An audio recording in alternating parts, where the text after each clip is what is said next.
Our story begins and ends with a man, a wildlife photographer named Carl McCunn. The beginning and middle of his life were unremarkable.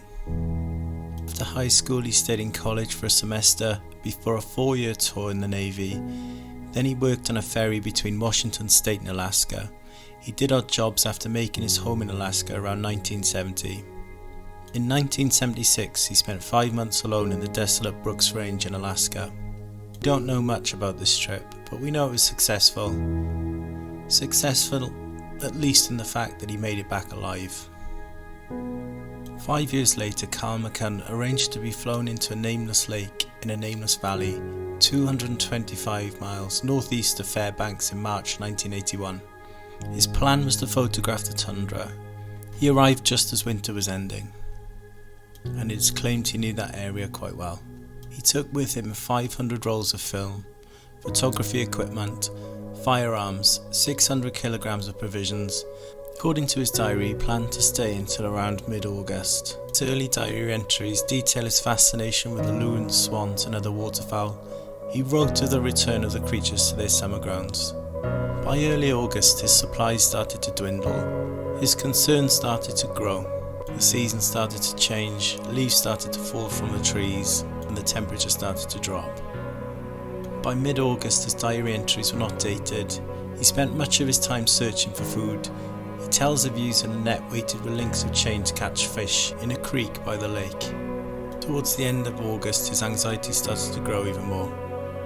An entry in his diary read, "I think I should have used more foresight about arranging my departure. I'll soon find out. I'm down to beans now, just over a gallon.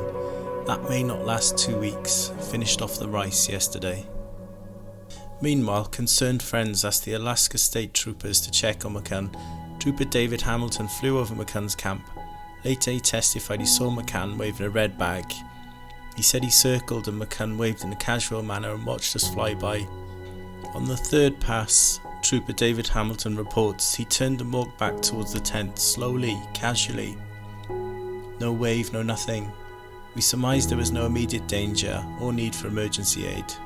In his diary, McCunn tells of first being elated about sighting the plane. Later he realised he had given the wrong signal to the pilot.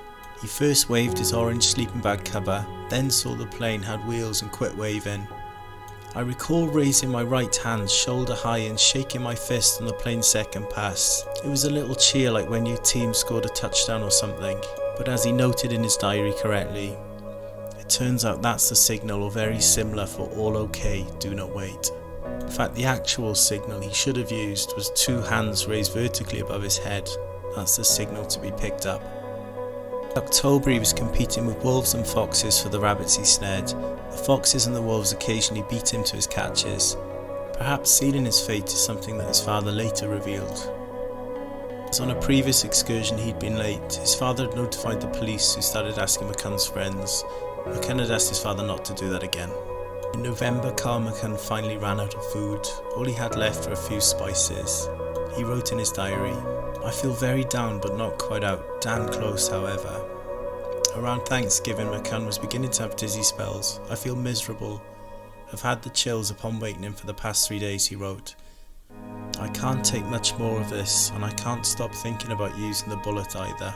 He used the last of his fuel and fed the fire a final time. "I chickened out once already, but I don't want to go through the chills again," he wrote in his diary. "They say it doesn't hurt. Dear God in heaven, please forgive me, my weakness and my sins. Please look over my family." He ended his suffering with a rifle bullet.